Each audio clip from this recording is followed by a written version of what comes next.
Bueno, traté de enfocar la charla de hoy a un tema que no se trata tanto, que es el tema respecto a cómo se analiza la escena del crimen en un caso de homicidio. En este caso, internacionalmente se denomina homicidio doméstico, ¿sí? Básicamente, tratamos de orientarlo. En la parte de perfilación, creemos, o sea, la interpretación que se hace es que aparte, el comportamiento de una persona o el pensamiento de esta persona se va a reflejar en el comportamiento que realiza, ¿sí? Va a haber una relación en función de la motivación que lo impulsa, ¿sí?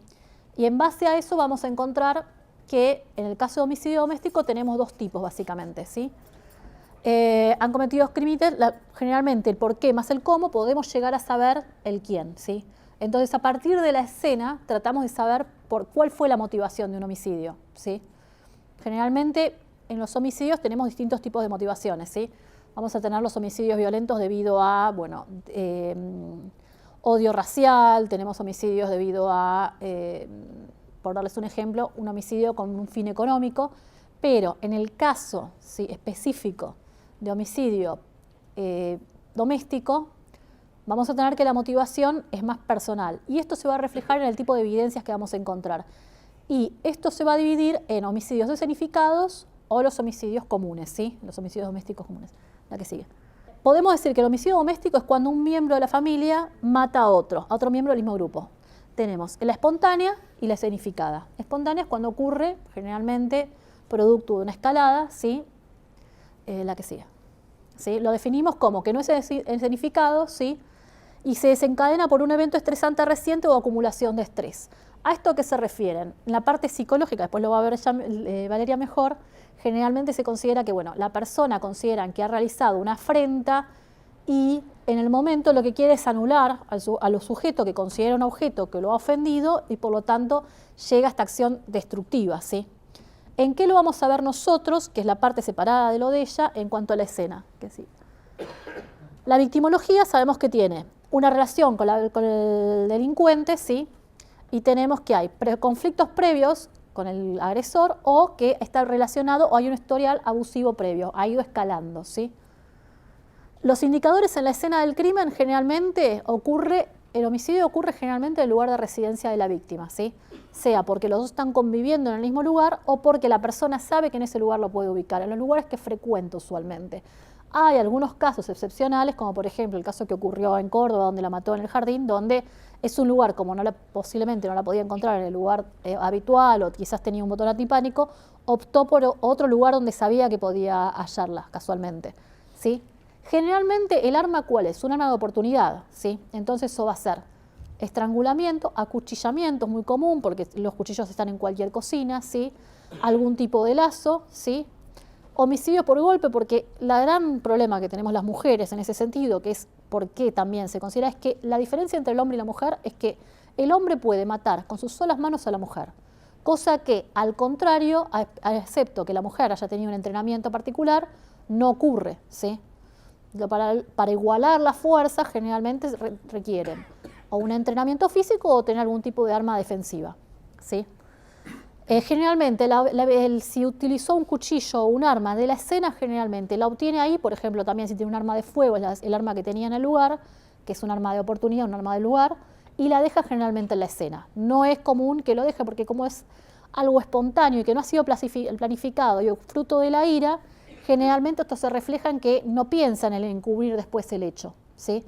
Suele también, si ha sido un agresor que ustedes van a ver muchas veces en los canales que salen y dicen que lo vieron lleno de sangre, huir de la escena, porque no planifican también eliminar evidencia, ¿sí? No hay signos de robo, no hay signos de forzamiento de la entrada, a veces generalmente puede haber, pero cuando ha sido ya a una etapa posterior en el cual hay algún tipo de impedimento de visita, pero en general no, es que estaba en el lugar y por esto el hecho de la relación previa entre ambos le permite algún tipo de posibilidad de ingresar al lugar, ¿sí? Y generalmente lo que se observa es una escalada de violencia, la que sigue, ¿sí? Muchas veces hay indicadores, yo no traje en este caso fotos como para que vean algunos casos que hay, pero hay muchos que son muy famosos, pueden buscar casos en internet, siempre generalmente lo que ocurre es que el sujeto en un momento se arrepiente de lo que hizo. Por lo cual muchas veces uno encuentra que trata de tapar el cuerpo. Es muy común cuando el rostro, si bien hay mucha desfiguración, muchas veces en el arranque de ira que sufrió, a posteriori uno ve que uno encuentra muchas escenas donde siempre hay una relación entre la víctima y en muchos casos se orienta que es una persona conocida porque le tapa el rostro, por ejemplo. Lavar o volver a vestir el cuerpo, mover el cuerpo, posicionarlo también son intentos de revertir, como que dejarlo en una posición más cómoda, por decir de una forma o más, donde hay un poco más de cuidado, a posteriori cuando sufre esta culpa posteriori de lo que hizo. La que sigue. Generalmente la actitud del estado emocional puede ser un indicador para los agresores. Generalmente si el sujeto se quedó en la escena, puede indicar a los agresores el comportamiento nervioso y ciertos rasgos. Y si, como siempre huyen de la escena, generalmente a partir de las entrevistas con otros sujetos, familiares, amigos, terminan dando estos signos del historial de relación abusiva, ¿sí? En este caso no hay escenificación. Cambios que realiza la diferencia es que son un intento de revertir el hecho, no de confundir a la policía y que piense que el agresor fue otro, o que el hecho es producto de otro tipo de relación, por ejemplo, un intento de robo, ¿sí? Esa es la diferencia primordial. Y la que sigue, creo que ya llegamos, bueno, encontramos generalmente cuáles son los coayudantes para que el sujeto se libere y pueda elevarse en esto, a subir tanto el nivel de agresión. Generalmente hay evidencia de uso de alcohol o drogas, ¿sí? Puede encontrarse huellas digitales en el arma homicida, porque por esto mismo de que deja el arma en el lugar, tampoco es cuidadoso de borrar las evidencias, ¿sí? Y generalmente tenemos evidencias forenses consistentes con un ataque de tipo personal. Después lo vemos un poquito más con el tema de escenificación, pero generalmente cuando el ataque es personal, uno lo que detecta generalmente son amplias lesiones al rostro, algo que se llama sobrehomicidio, que es que las lesiones son mayores a las necesarias para controlar al otro o para incluso matarlo, e incluso hay heridas posteriores de la muerte. La despersonalización se evidencia en lo que yo les decía, el ataque facial, porque como lo que tratan de hacer es eliminar el objeto, y para ello tienen que, tienen que justamente objetivarlo. Entonces generalmente es muy común que los ataques ocurran centralizados en el rostro, ¿sí? Traumas por objeto contundente, porque también en la ira que tienen, lo que quieren es lograr el mayor daño posible y el mayor dolor posible, ¿sí? Y las áreas de las heridas son focalizadas. Generalmente las causas son estrangulación manual por ligadura, que es con un tipo de hilo o el cable o lo que sea que tengan a mano, heridas por arma blanca y heridas por arma de fuego. Cuando en la etapa en la cual quieren hacer esto de compensar lo que hicieron o el daño que hicieron, es cuando ocurre esta etapa en la cual han sido lavadas o han sido limpiadas las heridas, ¿sí? La que sigue. Generalmente, y lo que propone, todo esto está basado en el manual de investigación criminal del FBI, ¿sí? Y básicamente lo que propone el FBI es que cuando el homicidio ocurre dentro del hogar, siempre se presuponga que fue un homicidio doméstico. Previamente, más especialmente si en el contactarse con sujetos cercanos a la víctima, encuentran que hay historial de abuso de parte de alguna persona cercana. Y generalmente, en muchos casos, está respaldado por reportes policíacos, ya sea por denuncia de la víctima o porque han tenido que concurrir por casos de ruidos o denuncias de los vecinos, ¿sí? La que sigue. Generalmente hay fuerzas externas que coayudan a la situación de estrés por la cual este sujeto termina llegando a agredir a la víctima. Por ejemplo, deudas, problemas financieros, laborales, historial de abuso de sustancias, por ejemplo, que generalmente se relacionan con este tipo de delitos, ¿sí? Y aparte, que eso también posiblemente también se repiten patrones previos del historial del sujeto, ¿sí? Generalmente, el delincuente, si es el que denuncia o algo así, o no ha sido detectado, puede demorar en realizar la denuncia por esto de que o está tratando de cubrir el hecho o para cambiarse las ropas, ¿sí? Puede sí haber un cambio de actitud luego del evento desencadenante, luego del hecho que nos lleva a estudio, ¿sí? La que sigue. La diferencia con el homicidio escenificado es que de alguna forma es planeado, ¿sí? Va a tratar de escenificar que hubo un robo, una violación o algo similar para tratar de evadir la pena. Creo, no me acuerdo ahora, que fue condenado hace poco, que creo que contrató sicarios, hay varios casos así también, o también tenemos que tratan de hacerlo lucir como que fue un robo, sin embargo el agresor, luego las evidencias demuestran que ha sido la persona que era su pareja. La que sigue. Los indicadores, generalmente, ¿cuál es la diferencia? Que la escena es más controlada y organizada. Acá sí remueve las huellas digitales, muchas veces trata de ocultar el cuerpo. Hubo un caso, me acabo de acordar de un caso de una chica que había sido violada por la pareja de la tía.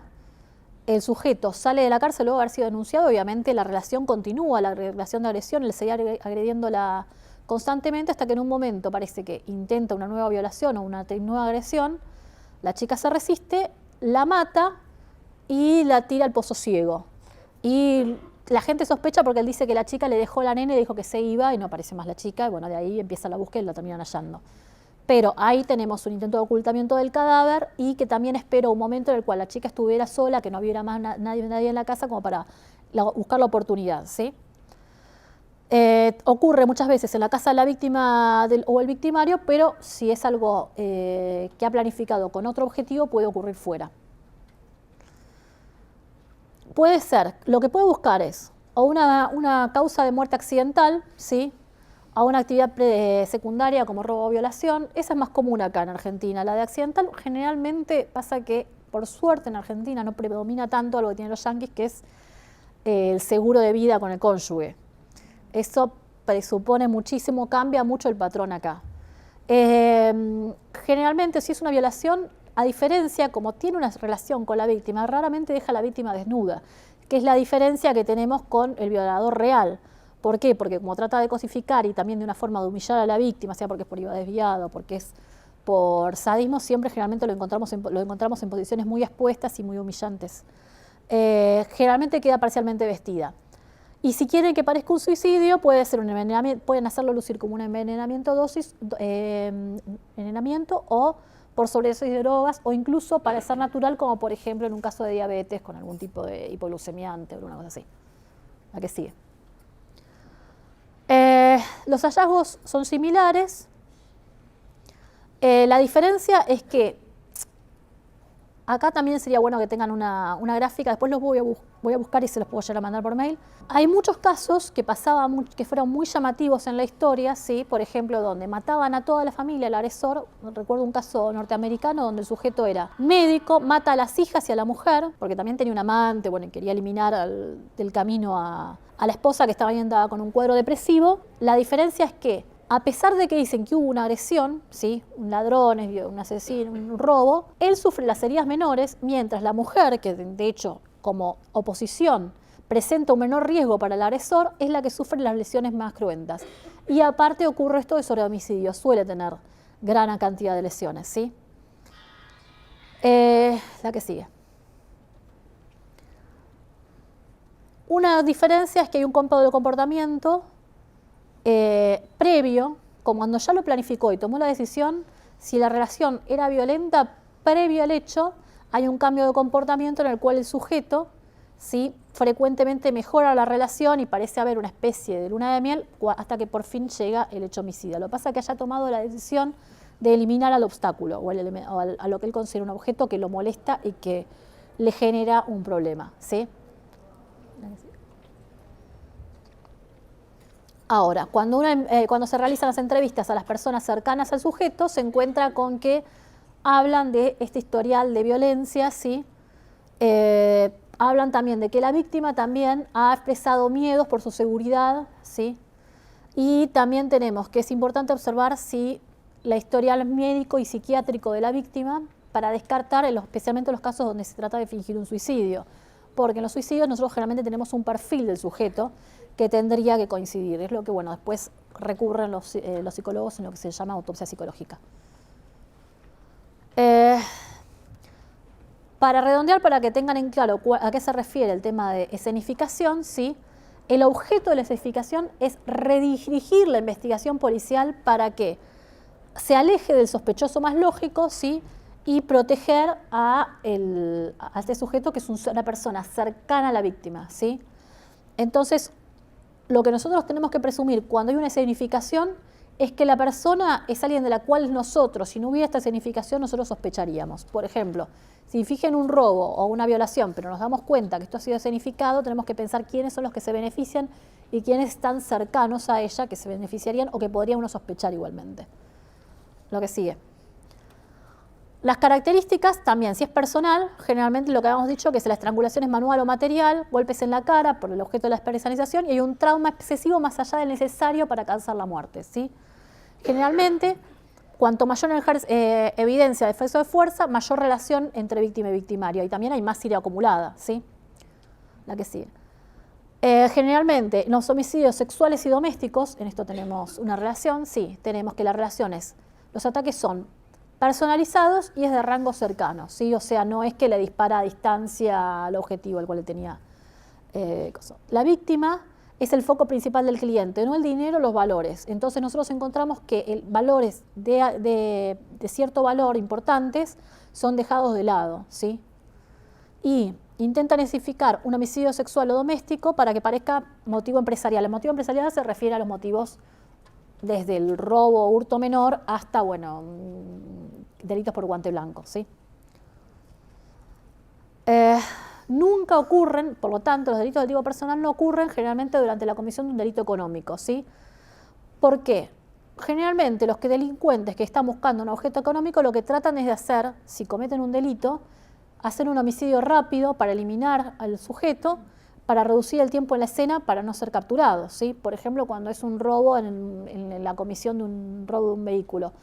Van a recurrir a un disparo certero, ¿sí? Si tienen que llegar a disparar, y tener la huida más rápida, ¿sí? Y generalmente, cuando realiza la escenificación del homicidio, ¿sí? Frecuentemente planea la situación para que el cuerpo sea hallado por un tercero. ¿Por qué? Para generar una coartada, ¿sí? Muchas veces mata a la mujer por algún motivo, se retira y llama con alguna excusa para que algún amigo, algún cercano le encuentre el cuerpo, ¿sí? La que sigue. Eso es lo que dije recién. La que sigue. Y ya está.